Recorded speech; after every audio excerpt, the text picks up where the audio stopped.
ಚಿಕ್ಕಮಗಳೂರಿನಲ್ಲಿ ಮಳೆಯಿಂದಾಗಿ ಅವಾಂತರಗಳ ಸರಮಾಲೆನೆ ನಡೀತಾ ಇದೆ. ಮಸೀದಿ ರಕ್ಷಣೆಗಾಗಿ ಕಟ್ಟಿದಂತಹ ಕಾಂಕ್ರೀಟ್ ವಾಲ್ನಲ್ಲಿ ಬಿರುಕು ಕಂಡುಬಂದಿದೆ. 2 ತಿಂಗಳ ಹಿಂದೆ ಕೋಟಿ ವೆಚ್ಚದಲ್ಲಿ ಈ ಕಾಂಕ್ರೀಟ್ ವಾಲ್ ಅನ್ನ ಕಟ್ಟಿದ್ರು. ತಡೆಗೋಡೆ ಕೆಳಭಾಗದಲ್ಲಿರುವಂತಹ ಮನೆಗಳು ಕೂಡ ಕುಸಿಯುವಂತಹ ಆತಂಕ ಈಗ ಅಲ್ಲಿ ನಿರ್ಮಾಣ ಆಗ್ತಾ ಇದೆ. ತಡೆಗೋಡೆ ಕುಸಿದ್ರೆ ಮೇಲ್ಭಾಗದ ದರ್ಗಾಗೂ ಕೂಡ ಅಪಾಯ ಮಾತ್ರ ತಪ್ಪಿದ್ದಿಲ್ಲ ಅಂತ ಹೇಳ್ತಿದ್ದಾರೆ ಅಲ್ಲಿನ ಸ್ಥಳೀಯರು. ವಿದ್ಯಾರಣ್ಯಪುರಂ ಗ್ರಾಮ ಪಂಚಾಯತಿ ತಾಲೂಕು ಕಚೇರಿಗೂ ಕೂಡ ಅಪಾಯ ಸಾಧ್ಯತೆ ಇದೆ ಅಂತ ಹೇಳ್ತಿದ್ದಾರೆ. ಕಳಪೆ ಕಾಮಗಾರಿ ಅಂತ ಹೇಳಿ ಸ್ಥಳೀಯರು ಆಕ್ರೋಶ ವ್ಯಕ್ತಪಡಿಸ್ತಾ ಇದ್ದಾರೆ. ಕ್ರಮಕ್ಕೆ ಆಗ್ರಹ ಕೂಡ ಕೇಳಿ ಬರ್ತಾ ಇದೆ.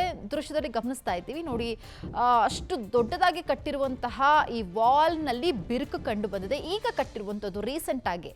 ಇಷ್ಟು ಬೇಗ ಆ ವಾಲ್ನಲ್ಲಿ ಬಿರುಕು ಹೇಗೆ ಬಂತು ಅನ್ನುವಂತಹ ಪ್ರಶ್ನೆ ಸ್ಥಳೀಯರಲ್ಲಿ.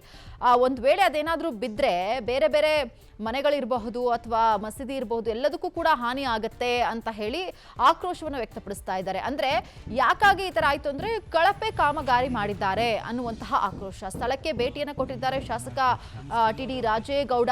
ಪರಿಶೀಲನೆಯನ್ನ ನಡೆಸ್ತಿರುವಂತಹ ದೃಶ್ಯವನ್ನ ಕೂಡ ನಾವು ಗಮನಿಸ್ತಾ ಇದ್ದೀವಿ. ಈ ಕಳಪೆ ಕಾಮಗಾರಿಯಿಂದಾಗಿ ನೋಡಿ ಯಾವ ರೀತಿಯಾದಂತಹ ಅವಾಂತರಗಳು ಸೃಷ್ಟಿಯಾಗುತ್ತೆ ಅಂತ ಹೇಳಿದ್ರೆ, ಕರೆಕ್ಟಾಗಿ ಕನ್ಸ್ಟ್ರಕ್ಷನ್ ಮಾಡಿದಿದ್ರೆ ಈ ರೀತಿ ಬಿರುಕು ಬೀಳ್ತಿತ್ತಾ ಅನ್ನುವಂತಹ ಪ್ರಶ್ನೆ. ಬೇಕಾಬಿಟ್ಟಿ ಕಾಮಗಾರಿ ಮಾಡ್ಬಿಟ್ಟು ಹೋಗ್ಬಿಡ್ತಾರೆ. ಇದರಿಂದಾಗಿ ಸಾರ್ವಜನಿಕರು ಇದರ ಮುಂದಿನ ಬರುವಂತಹ ಒಂದಷ್ಟು ಅವಾಂತರಗಳಿಗೆ ತಲೆ ಕೊಡಬೇಕಾಗತ್ತೆ. ಇದೆಲ್ಲ ಸರ್ಕಾರದ ನಿರ್ಲಕ್ಷ್ಯ ಇರಬಹುದು ಅಥವಾ ಅಧಿಕಾರಿಗಳ ನಿರ್ಲಕ್ಷ್ಯ, ಇದರಿಂದಾಗಿ ಈ ಪರಿಸ್ಥಿತಿ ನಿರ್ಮಾಣ ಆಗಿದೆ.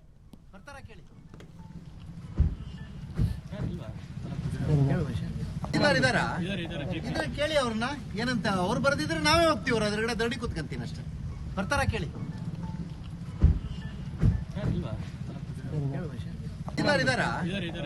ಕೇಳಿ ಅವ್ರನ್ನ ಏನಂತ ಅವ್ರು ಬರ್ದಿದ್ರೆ ನಾವೇ ಹೋಗ್ತೀವಿ. ಅವ್ರ ಅದ್ರಗಡೆ ದಡಿ ಕೂತ್ಕೊಂತೀನಿ ಅಷ್ಟೇ. ಬರ್ತಾರ ಕೇಳಿ.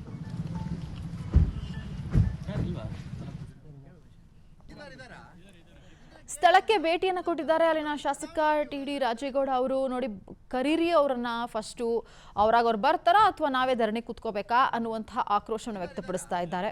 ಸೊ ಅಧಿಕಾರಿಗಳ ನಿರ್ಲಕ್ಷ್ಯದಿಂದಾಗಿ ಈಗ ಆ ತಡೆಗೋಡೆ ಏನು ಕಟ್ಟಿದಾರಲ್ಲ, ಅದು ಕಾಂಕ್ರೀಟ್ ವಾಲ್ ಇದೆಯಲ್ಲ, ಅದು ಕಂಪ್ಲೀಟ್ ಆಗಿ ಬಿರುಕು ಬಿಟ್ಬಿಟ್ಟಿದೆ. ಯಾಕಂದರೆ ಚಿಕ್ಕಮಗಳೂರು ಭಾಗದಲ್ಲಿ ಆಲ್ಮೋಸ್ಟ್ ಮಳೆ ಆಗ್ತಾ ಇದೆ.